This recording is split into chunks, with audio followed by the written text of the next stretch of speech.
கூலி ஆளுங்க வந்து இஷ்டத்துக்கு அவங்க பாட்டுல நட்டா போகுதுன்ட்டு சில பேர் இந்த பேப்பரை எடுக்காம கூட நட்டுட்டு போயிருவாங்க. 1 கிராம் அளவுக்கு பாஸ்போ பாக்டீரியா போட்டிருக்கிறோம். இது 2 செடிக்கான அளவு. நிறைய விவசாயிகள் பண்ற தப்பு என்னன்னா, நடவு முறையிலே வந்து Azospirillum 50 gram, phospho bacteria 50 gram, Trichoderma viride வேற தாக்கக்கூடிய புழு பூச்சிகளை கண்ட்ரோல் பண்றதுக்காக நம்ம என்ன பண்றோம், வேப்பம் புண்ணாக்கு செடி நடுறதுக்கு 10 நாளைக்கு முன்னாடியாவது இந்த வேலையை செய்யணும். இல்லாது 1 வாரத்துக்கு முன்னாடி இந்த களிமண் பாங்கான சில இடங்கள் இருக்கும், இல்ல தண்ணி தேங்குற நிலமா இருக்கும், கரிசல் மால் விட்டு எடுக்கிற மாதிரி இருந்தா 1.5க்கு 1.5 அடி அகலம், 1 அடி. இப்ப மண்ணுல நன்மை செய்யற பூஞ்சனமும் இருக்கு, தீமை செய்யற பூஞ்சனமும். மண்ணையும் இந்த மெனீரையும் அப்படியே மிக்ஸ் பண்ணிக்கோங்க. கொஞ்சம் அழுகல் மாதிரி ஏற்பட்டு வேறே இல்லாம போய் செடி மேல இருந்து காஞ்சி போயிடும். நீங்க நிறைய இடங்கள்ல பாருங்க, செடி நட்டுருப்பீங்க, டோட்டலா காஞ்சி. ஒரு 100 கிராம் அளவுக்கு நம்ம அசோஸ்பைரில்லத்தை இதுல கலந்துட்டோம். வணக்கம் and welcome to Prabhu trucker channel. எல்லாரும் எப்படி இருக்கீங்க? ஹாப்பியா, சந்தோஷமா, வேற லெவல்ல சூப்பரா இருப்பீங்கன்னு தெரியும். இந்த வீடியோல வந்து பாத்தீங்கன்னா நம்ம பிராக்டிக்கலா வந்து தேக்கு மரம் எப்படி நடவு செய்யணும் அப்படின்னு சொல்லி தான் நான் பார்க்க போறோம். தேக்கு மரம் நடவு செய்யறதுக்கு வந்து நம்ம குழி வந்து எவ்வளவு அகலத்துல எவ்வளவு ஆழம் வந்து குழி தோண்டணும், அது மட்டும் இல்லாம நம்ம அசோஸ்பைரில்லம் ஆர்கானிக் உரங்கள் வந்து அடி உரமா நம்ம என்னென்ன கொடுக்கணும் அப்படின்னு சொல்லி தான் இந்த வீடியோல பார்க்க போறோம். நம்ம இதுக்கு முன்னாடி வீடியோலாம் வந்து பாத்தீங்கன்னா ஒரு 4 வருஷம் 5 வருஷம் கண்ணு தோப்புல போயிட்டு நம்ம வீடியோவா போட்டு அது எப்படி பராமரிக்கிறோம், எத்தனை நாள்ல தண்ணி விடணும், எப்படி நீர் மேலாண்மை, பூச்சி மேலாண்மை, உர மேலாண்மை பத்தி நம்ம சேனல் நிறைய சொல்லியிருப்போம்.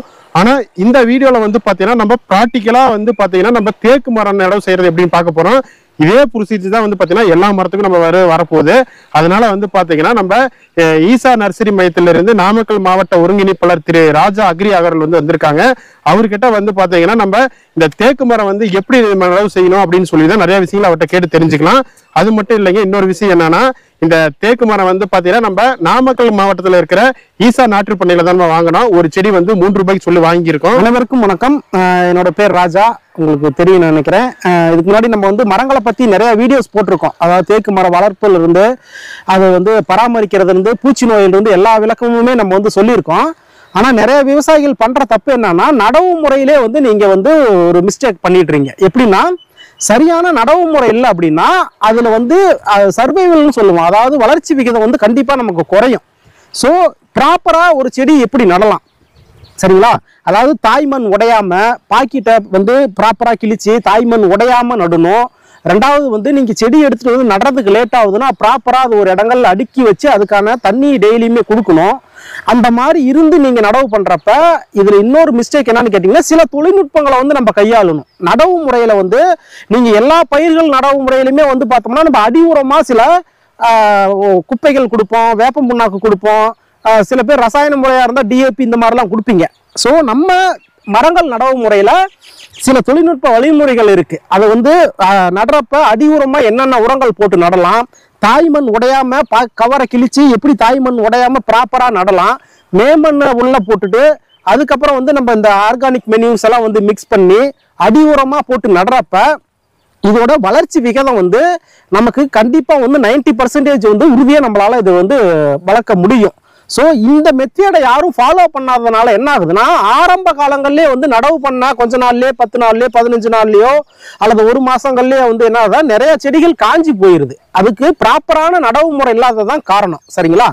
அப்ப நான் ப்ராப்பரான என்ன சொல்ல வரேன், சில நுண்ணுயிர் உரங்கள் இருக்கு. அதுக்கு வந்து பார்த்தா அசோஸ்பைரில்லம்னு ஒரு நுண் உயிர் உரம், அடுத்தது பாஸ்போ பாக்டீரியாங்கிற ஒரு நுண் உயிர் உரம், அடுத்தது வந்து ட்ரைகோடெர்மா விரிடி ஆர் சூடோமோனஸ், அது வந்து எதிர் நுண்ணுயிர் பூஞ்சான், அப்புறம் வந்து பார்த்தோம்னா கொஞ்சம் வேப்பம் புண்ணாக்கு.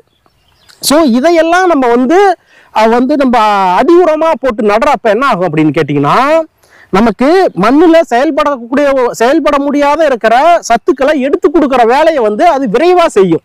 அதுக்காக தான் வந்து அடி உரமா வந்து நம்ம இந்த உரங்களை கொடுக்குறோம். சரி, அசோஸ்பைரில்லம் என்ன செய்யும் சார் அப்படின்னு கூட நீங்க கேட்கலாம். அசோஸ்பைரில்லம் என்ன செய்யும்? இப்போ நீங்க யூரியா கொடுக்குறீங்க, யூரியாவில் என்ன இருக்கு, நைட்ரஜன் இருக்கு. அதே மாதிரி அசோஸ்பைரில்லங்கிறது காற்றுல இருக்கிற நைட்ரஜனையும் கிரகித்து வேர்ல கொடுக்கக்கூடிய வேலையை அந்த அசோஸ்பைரில்லம் செய்யுது, சரிங்களா? அப்ப ஒரு நைட்ரஜன் சத்தை மண்ணில் இருந்தோ காற்றுல இருந்தோ எடுத்து வேருக்கு கொடுக்குற வேலையை வந்து இந்த அசோஸ்பைரில்லம் செய்யுது, சரிங்களா? பாஸ்பரஸ் பாஸ்போ பாக்டீரியான்னு நான் சொன்னேன், புரியுதுங்களா? இப்போ டிஏபி கொடுக்குறீங்க, டிஏபியில் என்ன இருக்கும், பாஸ்பரஸ் கண்டென்ட் அதிகமாக இருக்கும். அப்போ டிஏபி செய்கிற வேலை என்ன, அதே வேலையை வந்து இந்த பாஸ்போபாக்டீரியாங்கிற மண்ணுக்கும் சுற்றுச்சூழலுக்கும் தீங்கில்லாத ஒரு நுண்ணுயிரி வந்து அந்த பாஸ்போபாக்டீரியா பாஸ்பரஸை எடுத்து கொடுக்குற வேலையை செய்யுது. எப்படி செய்யுது? மண்ணுல செயல்பட முடியாம இருக்கக்கூடிய பாஸ்பரஸை சிறு சிறு நுண் துகள்கள் இருந்து உடைச்சி வேருக்கு கொடுக்குற வேலையை வந்து இந்த பாஸ்பரஸ் செய்யுது. அப்ப பாஸ்பரஸோட வேலை என்ன? தண்டு நல்லா ஊக்கமா வளரும், கிளைகள் நல்லா வளரும். அதுதான் வந்து பாஸ்பரஸ் வந்து ஒவ்வொரு செடிக்கு வந்து தண்டு நல்லா ஊக்கமா வர்றதுக்கும் வேர் வளர்ச்சிக்கும் கிளைகள் நல்லா உற்பத்தி ஆகிறதுக்கு வந்து பாஸ்பரஸ் வந்து அந்த வேலையை செய்யும். யூரியா என்ன, நைட்ரஜன் என்ன செய்யும்? அசோஸ்பைரில்லம் இலைகள் நல்லா தளிர்விட்டு கிரீன் கலர்ல வர்றதுக்கான வேலையை வந்து அந்த நைட்ரஜன் செய்யும். சரிங்களா? சரி, இதோட வந்து நம்ம என்ன கொடுக்குறோம்? Trichoderma viride or pseudomonas. இப்போ இது என்ன பண்ணும்? சில நீங்க நடுற இடங்கள் எல்லாமே களிமண் பாங்கான சில இடங்கள் இருக்கும், இல்ல தண்ணி தேங்குற நிலமா இருக்கும், கரிசல் மண்ணா இருக்கும். இப்ப மண்ணுல நன்மை செய்யற பூஞ்சனமும் இருக்கு, தீமை செய்யற பூஞ்சனமும் இருக்கு. புரியுதுங்களா? அப்ப தீமை செய்யற பூஞ்சனம் வந்துச்சுன்னா என்ன ஆகும்? வேற பாதிக்கும். செடியில இருக்கிற வேற வந்து பாதிக்கிறப்ப என்ன ஆகும்? அது அழுகல் மாதிரி ஏற்பட்டு வேறே இல்லாம போய் செடி மேல இருந்து காஞ்சி போயிடும். நீங்க நிறைய இடங்கள்ல பாருங்க, செடி நட்டுருப்பீங்க, டோட்டலா காஞ்சிருக்கும். புரியுதுங்களா? அப்ப என்ன பண்ணும்? அந்த வேறு அழுகல் வராம இருக்கிறதுக்கு இந்த ட்ரைகோடெர்மாங்கிற எதிர் உயிர் பூஞ்சனத்தை நம்ம பயன்படுத்துறோம். அந்த பூஞ்சனம் என்ன பண்ணும்? இந்த மரங்களோட வேர் இருக்கு இல்லைங்களா, வேரை சுத்தி ஒரு கவசம் மாதிரி ஃபார்ம் பண்ணிக்கும். அப்ப தீமை செய்யற பூஞ்சனத்தை அந்த வேர் பக்கத்திலே இது அண்ட விடாது. அந்த மாதிரி சூழல்ல அந்த ஈரப்பதமான இருக்கிற சூழல் என்ன ஆகும்னா அந்த பூஞ்சனம் இந்த வேரை தாக்காம பார்த்துக்கும். சரிங்களா? இப்ப அசோஸ்பைரில்லம் பாஸ்போபாக்டீரியா என்ன செய்யுதுன்னு சொல்லிட்டோம், ட்ரைகோடெர்மா விரிடி என்ன செய்யுதுன்னு சொல்லிட்டோம். அடுத்தது வந்து பார்த்தோம்னா வேம் ரொம்ப முக்கியம். அதாவது வேம்ங்கிற ஒரு மைக்ரோரைசே.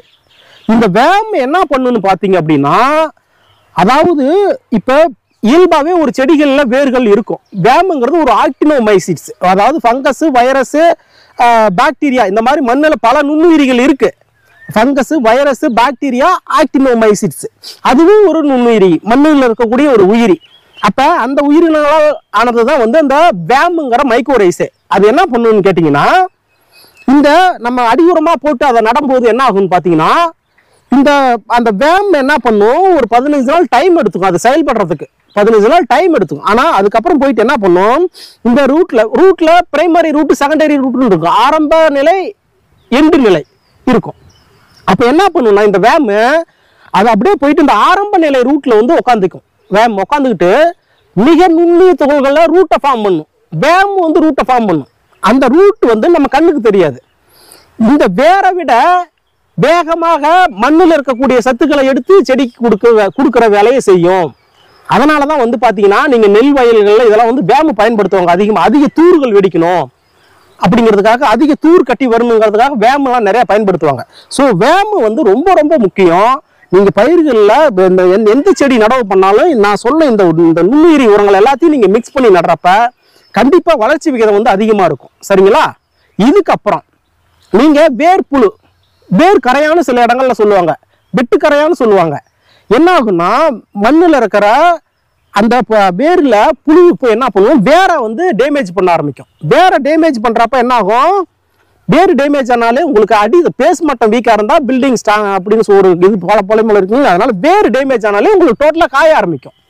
அப்ப இந்த தேவையில்லாத புழுக்களையும் பூச்சிகளையும் வேற தாக்கக்கூடிய புழு பூச்சிகளை கண்ட்ரோல் பண்றதுக்காக நம்ம என்ன பண்றோம்? வேப்பம் புண்ணாக்கு அதோட நம்ம கொடுக்குறோம். ஸோ நடறப்ப இது எல்லாத்தையும் நம்ம கவனிச்சு நடுறப்ப நமக்கு சர்வைவல் ரேட், அதாவது வளர்ச்சி விகிதம் வந்து அதிகமா இருக்கும். ஒரு 90% சர்வைவலை நம்மளால கொண்டுட்டு வந்துட முடியும். ஓகேங்களா? இப்ப ப்ராக்டிக்கலா எப்படி ஒரு மரத்துக்கு எவ்வளவு கலக்கணும், அதை எப்படி நம்ம வந்து கலக்கிறோம் அப்படிங்கிறத இப்ப நம்ம பார்க்கலாம்.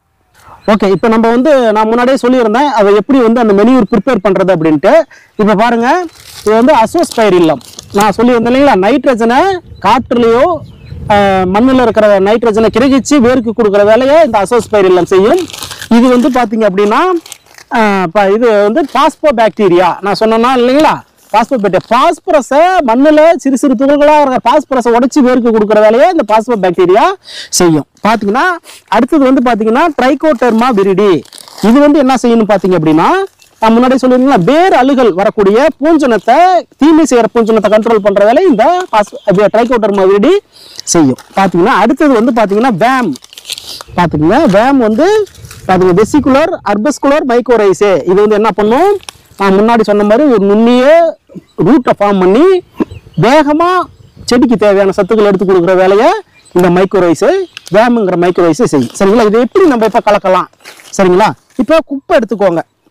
நீங்க குப்பை இருக்கும் நம்ம வீட்டுல வந்து, நீங்க மாட்டு குப்பை அது மாதிரி வச்சிருப்பீங்க. சரிங்களா? இது மக்கின எருவு, மாட்டு எருவு. ஆமா, மக்கின மாட்டு எருவு எடுத்து நீங்க நிழல்ல தான் இதை வந்து கொட்டணும். முடிஞ்ச வரைக்கும் நல்லா மக்கின குப்பையா இருக்கணும். நல்லா மக்கி இருக்கானு, நல்லா மக்கின குப்பையா இருக்கணும், நல்லா பிரவுன் கலர்ல இருக்கணும். நீங்க அந்த மாதிரி குப்பையை எடுத்துக்கணும். சரிங்களா? சரி, எவ்வளவு அளவுல சார் இந்த உரங்களை கொடுக்கலாம் அப்படின்னு கேட்டீங்கன்னா, ஒண்ணுமே இல்லைங்க, சிம்பிள் தான். ஒரு செடிக்கு 50 கிராம், ஒரு குழிக்கு, ஒரு செடி நடுறோம், ஒரு குழி இருக்குன்னா ஒரு குழிக்கு வந்து 50 கிராம் போதுமானது. சரிங்களா? அதாவது Azospirillum 50 gram, phosphobacteria 50 gram, Trichoderma viride 50 gram, VAM 50 gram. இந்த லெவல்ல வந்து ஒரு செடிக்கு, ஒரு ஏக்கருக்கு ஒரு 300 செடி நடுறோம்னா நீங்க மல்டிப்ளை பண்ணிக்கலாம். ஒரு செடிக்கு 50 கிராம்னா 300 செடிக்கு 50 × 300. ஓகேங்களா? அந்த லெவல் ரேஷியோல நீங்க இதை மிக்ஸ் பண்ணாலே போதும். ஓகேங்களா? அசோஸ்பைரிலம் இப்போ வந்து நம்ம வந்து ஒரு உதாரணத்துக்கு வந்து இப்போ நான் உங்களுக்கு வந்து ஒரு 2 செடி நட்டு காமிக்கிறேன். 2 செடிங்கிற பட்சத்தில் ஒரு செடிக்கு 50 கிராம்னா 2 செடிக்கு எவ்வளோ? 100 கிராம். 100 கிராம் அளவுக்கு நம்ம இதில் எடுத்துக்கிறோம்.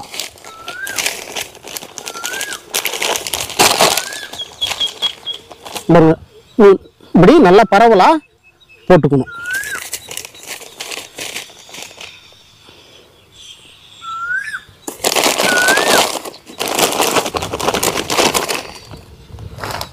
ஒரு 100 கிராம் அளவுக்கு நம்ம அசோஸ்பைரிலத்தை இதில் கலந்துட்டோம்.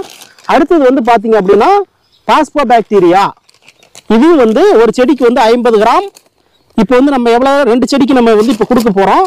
இதையும் வந்து ஒரு 100 கிராம் அளவுக்கு நம்ம எடுத்துக்கலாம். இதையும் வந்து நீங்கள் பரவலாக இப்படி கலந்து விட்டுக்குங்க.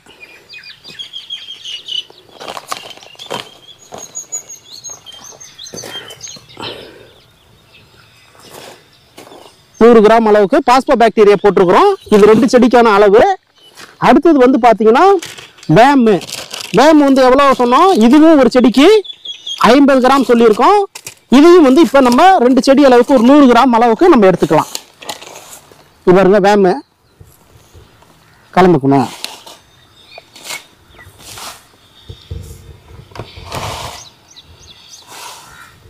வேம் 100 கிராம் கலந்துட்டோம். அடுத்தது வந்து பார்த்தீங்கன்னா நமக்கு ட்ரைகோடர்மா விரிடி. இது வந்து நம்ம எதிர் உயிர் பூஞ்சனம், தீமை செய்கிற பூஞ்சனத்தை கண்ட்ரோல் பண்ணும். இதுவும் வந்து ஒரு செடிக்கு எவ்வளோ சொன்னோம்? 50 கிராம். இப்போ நம்ம 2 செடி நட போகிறோம். 100 கிராம் வந்து நம்ம கலந்துக்கலாம். ஒயிட் கலரில் இருக்குங்க சார். ஆமாம், இது கலர் கொஞ்சம் இது வந்து எதிர் உயிர் பூஞ்சனம். இப்போ இது ஒரு 100 கிராம் நம்ம கலந்துட்டோம். இப்போ பார்த்துக்குங்க, என்ன பண்ணணும்னா இந்த மெயினாக வந்து இதை கலக்கிறப்ப நீங்கள் நல்லா மைண்டில் வச்சுக்கணும், குப்பை நிழலில் தான் இருக்கணும். புரியுதுங்களா? நிழலில் குப்பையை வச்சுட்டு நம்ம வந்து இந்த உரங்களை, இப்போ உதாரணத்துக்கு வந்து ஒரு டிராக்டர் குப்பை இருக்குதுன்னு வச்சுக்கோங்களேன். ஒரு டிராக்டருக்கு நீங்கள் வந்து 50 கிராம் செடி கணக்கிட்டு நம்ம வந்து இந்த உரங்களை வந்து எடுத்து நம்ம நிழலில் வந்து இப்படி பரவலாக குப்பையை கிளறி விட்டு இந்த மாதிரி பரவலாக பாக்கெட் கிழிச்சு கொட்டிடணும். கொட்டிட்டு நம்ம என்ன பண்ணணும், எல்லாம் வந்து நல்லா ஒரு மம்முட்டி, இப்போ கம்மியான குவான்டிட்டி அதனால் நம்ம கையில் கலக்கிறோம். ஆனால் மண்வெட்டியில் நீங்கள் என்ன பண்ணிடணும், நல்லா ஃபுல்லாக மிக்ஸ் பண்ணிடணும். இதை நல்லா கலந்து விட்டு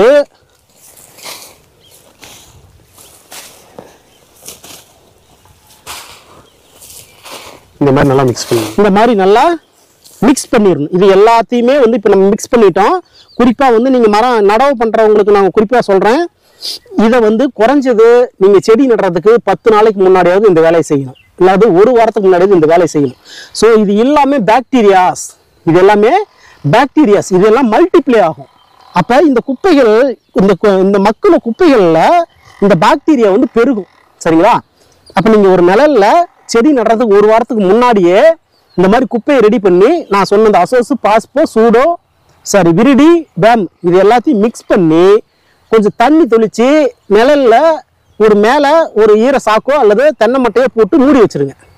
மூடி வச்சிட்டீங்கன்னா ஒரு வாரத்துல ஒரு பாக்டீரியா 100 ஆகும், 100 பாக்டீரியா 1000 ஆகும், 1000 பாக்டீரியா 10,000 ஆகும். இப்படி பாக்டீரியாஸ் மல்டிப்ளை ஆகி, அதாவது நீங்க கேள்விப்பட்டிருக்கீங்க மேம்படுத்தப்பட்ட உரம், செறிவூட்டப்பட்ட குப்பை, இதுதான் அந்த மேம்படுத்தப்பட்ட குப்பைன்னு சொல்லுவோம் நம்ம. சரிங்களா? இந்த மாதிரி ஒரு வாரத்துக்கு முன்னாடி நம்ம ப்ரிப்பேர் பண்ணி அதை தண்ணி தெளிச்சு மேல ஈர சாக்கோ அல்லது தென்னை மட்டைகளோ போட்டு மூடி வைக்கிறப்ப பாக்டீரியா பல மடங்கு பெருகி மண்ணுல அது விரைவா வேகமா செயல்படக்கூடிய, அதுக்கு தகுந்த மாதிரி நம்ம அதை உருவாக்கி இருக்கோம். ஓகேங்களா?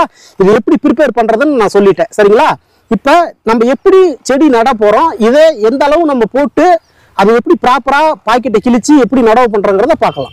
சரிங்க சார். இப்போ அந்த வேப்ப புண்ணாக்கு வந்து அப்புறம் அடி உரமா அங்க கொடுத்துக்கலாமா சார், இதுலயே மிக்ஸ் பண்ணிக்கலாங்க சார், அதை சொல்லுங்க சார். அதாவது வேப்ப முன்னாக்கு இதுல மிக்ஸ் பண்ணலாம், ஆனா இந்த நுண்ணுயிரி உரங்கள் கலந்த உடனே நம்ம வேப்ப முன்னாக்க மிக்ஸ் பண்ணக்கூடாது. Okay okay sir. நீங்க என்ன பண்ணணும்னா இந்த நுண்ணுயிரி கலந்து ஒரு 3 நாள் கழிச்சு அதுக்கப்புறம் தான் வேப்ப முன்னாக்க இதோட மிக்ஸ் பண்ணணும்னு நினைச்சா மிக்ஸ் பண்ணலாம். சரிங்க சார். சோ இத மரங்கள் நடுறப்ப நீங்க இதோட மிக்ஸ் பண்ணுங்கிற அவசியம் இல்ல.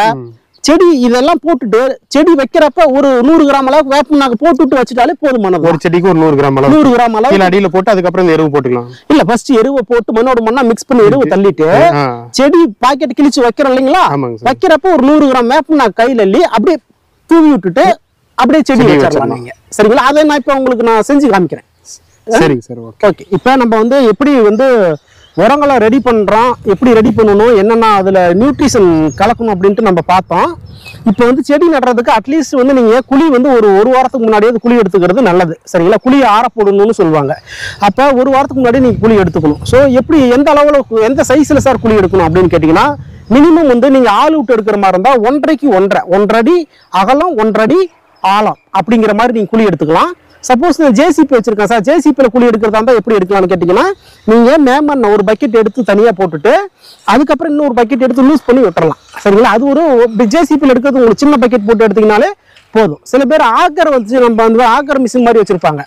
அந்த மாதிரி ஆக்கரில் எப்படி சார் குழி போடுறதுன்னு கேட்கலாம். நீங்கள் ஆக்கரில் நீங்கள் நல்லா தெரிஞ்சுக்கோங்க, சின்ன ஆக்கர் இருக்கும், ஒரு 8 இன்ச்சு 9 இன்ச்சுல ஆக்கர் இருக்கும். அந்த ஆக்கரில் தயவு செய்து மரங்கள் நடுறது குழி போடுறத தவிர்த்துருங்க. மினிமம் வந்து 1 அடி அகலம் 12 இன்ச்சு டயா இருக்கும், அந்த மிஷினையாவது பயன்படுத்துங்க. ஒரு அடி அகலமாவது குழி வரணும், ஆழம் வந்து ஒரு 1.5 அடியாவது இருக்கணும். அந்த மாதிரி நீங்க குழி எடுத்துக்கணும். இது எப்ப பண்ணணும், ஒரு வாரத்துக்கு முன்னாடியே நீங்க குழி எடுத்து வச்சிடணும். மண்ணு கொஞ்சம் ஒரு வாரம் நல்லா ஆற விட்டுட்டு அதுக்கப்புறம் வந்து நம்ம ரெடி பண்ணி வச்சிருக்கிற இந்த மெனியூர்ஸ் எல்லாம் போட்டு நம்ம வந்து செடியை நடணும். புரியுதுங்களா? சரி, ஓகே. இப்போ நான் குழி எடுக்கிறது எப்படின்னு சொல்லிட்டேன் சார். இன்னொரு டவுட்டுங்க சார். இப்போ வந்து நம்ம தேக்கு மரத்துக்கு தான் 50 கிராம் வந்து விரிடே அப்புறமேட்டு அசோஸ்பேரில் பாஸ்பேட் கொடுத்தோம். இது வந்து இந்த தேக்கு மரத்துக்கு மட்டும் தான் வந்து எஃபெக்டா, இல்லை வந்து எல்லா மரத்துக்கும் வந்து இப்போ வந்து பார்த்தீங்கன்னா சந்தன மரம், செம்மரம், ஈட்டி, மகுக்கனி, வேங்க, அந்த மாதிரி நிறைய மரம் இருக்கு. இதே வந்து சேம் ப்ரொசீஜர் வந்து அதுக்கும் ஃபாலோ பண்ணிக்கலாங்களா எப்படின்னு சார்? 50 கிராம் போட்டோம், அதுக்கு எப்படி சார் கலெக்ட் பண்றது? சார் ஒன்றும் இல்லை, இங்கே பாருங்க, நம்ம இப்போ தேக்கு மரம் நடுறோம்.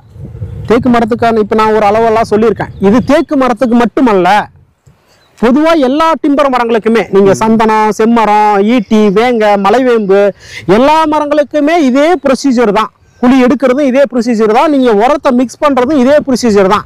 இப்போ நீங்கள் இது மட்டும் இல்லை, ஒரு ஃப்ரூட்ஸ் நடுறீங்க, ஃப்ரூட்ஸாக நடுறீங்க, ஒரு எலுமிச்சை நடுறீங்க, மேங்கோ நடுறீங்க, சரிங்களா, கொய்யா நடுறீங்க, இந்த மாதிரி எல்லா மரங்களுக்குமே வந்து இதே பர்சன்டேஜ் லெவலில் தான் நம்ம மிக்ஸ் பண்ணணும் உரங்களையும். சரி, இந்த நான் சொன்ன குழி அளவும் அதே அளவில் தான் நம்ம எடுக்கணும். சரிங்களா?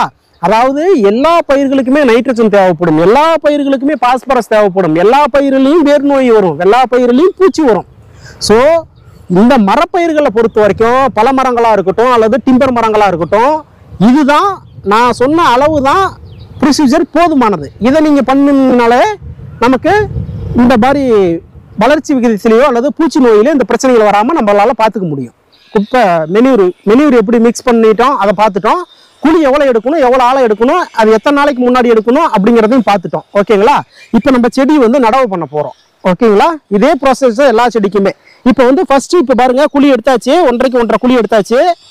இதில் வந்து பார்த்தீங்கன்னா மேமண் வந்து ஃபர்ஸ்ட் உள்ள போடணும். மேமண் இங்கே பாருங்க, மேமண் எடுத்து இங்கே அடியில் ஃபர்ஸ்ட் கொஞ்சம் போட்டுருந்தேன். மேமண் எடுத்து போட்டுடணும். மேமண் போட்டு தரை போட்டுருங்க. அடுத்தது வந்து பார்த்தீங்கன்னா நம்ம மண் எடுத்து இருக்கும். இப்போ பாருங்க, மெனியூர் இப்போ நம்ம கலந்து வச்சிருக்கிறோம். இது வந்து 2 செடிக்கான அளவு. இப்போ ஒரு செடிக்கு வந்து நம்ம வந்து மெனியூர் இதில் இருக்கிற பாதி மெனியூர் எடுத்துக்கிறோம். எடுத்து இந்த மண்ணில் போட்டுருங்க.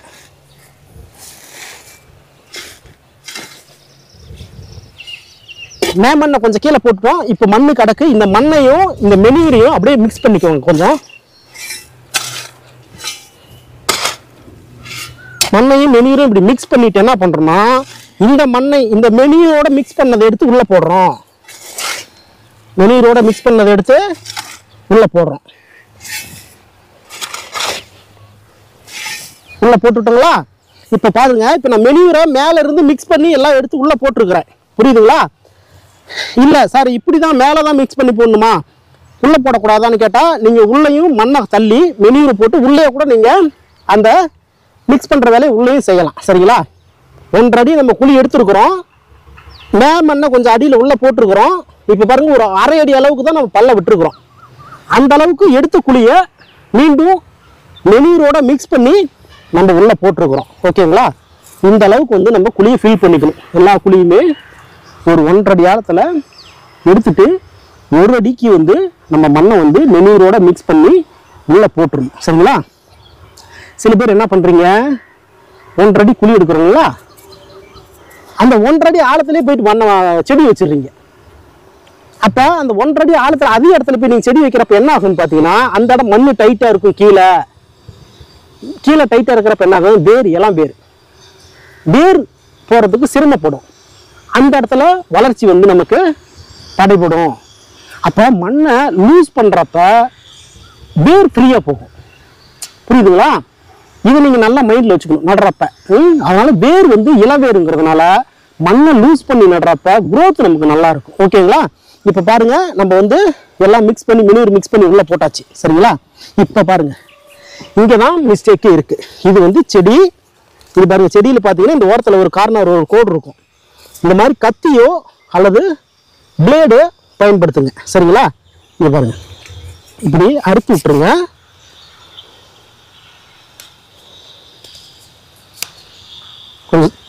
கொஞ்சம் ஷார்ப்பான கத்தியோ இல்லை பிளேடோ வச்சுக்கோங்க. இந்த மாதிரி கிழிச்சு நீங்கள் என்ன பண்ணணும், இங்கே பாருங்க, இந்த அப்படியே இந்த கோட்லேயே அழகாக கிழிஞ்சு வந்துடும். பாருங்க, எந்த இதுவுமே வராது. பாருங்க, அப்படியே தாய்மண் உடையக்கூடாது. தாய்மண் வந்து உடையவே கூடாது. உடையாம இங்க பாருங்க, அழகா பாருங்க, அந்த தாய்மண் எந்த டேமேஜுமே இல்லாம எடுத்திருக்கேன். நீங்க நடலாம். சில விவசாயிகளுக்கு டைம் இருக்காது, ஆள் விட்டு நடுவீங்க. அவங்க கிட்ட பக்கத்துல இருந்து பார்த்துக்குங்க. இல்லைன்னா யாராவது உங்க ரிலேஷனை விட்டு தாய்மண் உடையாம, அவங்க கூலி ஆளுங்க வந்து இஷ்டத்துக்கு அவங்க பாட்டில் நட்டா போதுன்ட்டு சில பேர் இந்த பேப்பரை எடுக்காம கூட நட்டுட்டு போயிடுவாங்க. அதனால கிழிக்கிறது ப்ராப்பரா கிழிக்கணும். ஒரு நைஃபோ அல்லது ஒரு பிளேடோ வச்சு அழகா இந்த கவரை கிழிச்சு தாய்மண் பாருங்க எந்த டேமேஜ் இல்லாம நம்ம எடுத்திருக்கோம். சரிங்களா? இதுல பாருங்க, இப்ப நான் செடி எடுத்துட்ட தாய்மண் அளவுக்கு இப்ப என்ன பண்றோம்னா, நம்ம மண்ணு கொட்டி இருக்கிறோம். இப்ப கையிலே பெரிங்க, மண்ணு லூஸா தான் இருக்கும். ஏன்னா நம்ம ஆல்ரெடி எடுத்து தான் போட்டிருக்கிறோம். அப்ப நீங்க கையிலே வந்து எடுக்கணும், மண் எடுக்கணும்.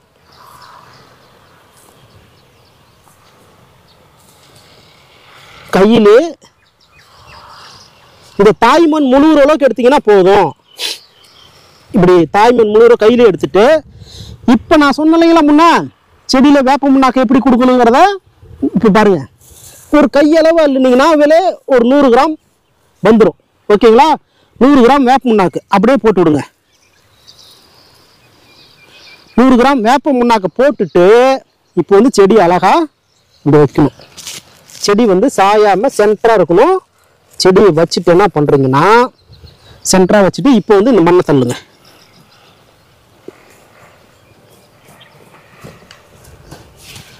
தாய்மண் வந்து மேலே தெரியக்கூடாது. ஓகேங்களா?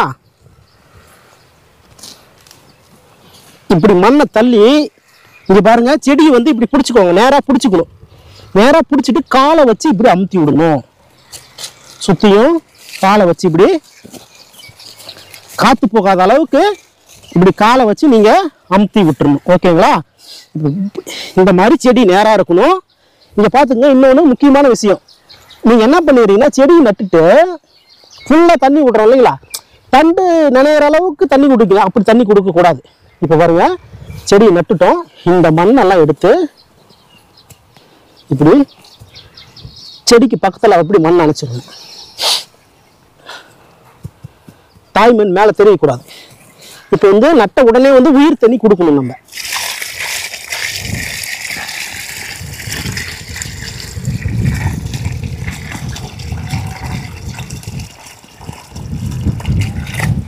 போதுமான தண்ணி ஏசுறது போதும். இப்போ வந்து நம்ம தண்ணி கொடுத்துருக்குறோம். இப்போ நான் எதுக்காக இதை முக்கியமாக சொல்ல வரேன்னு கேட்டிங்கன்னா, நம்ம எந்த செடி நட்டாலுமே தண்டில் தண்ணி படக்கூடாது. இப்போ நான் கொடுத்துருக்கேன் பாருங்க, இந்த லெவலில் தான் தண்ணி இருக்கணும். தண்ணி இங்கே தான் இருக்கணும்.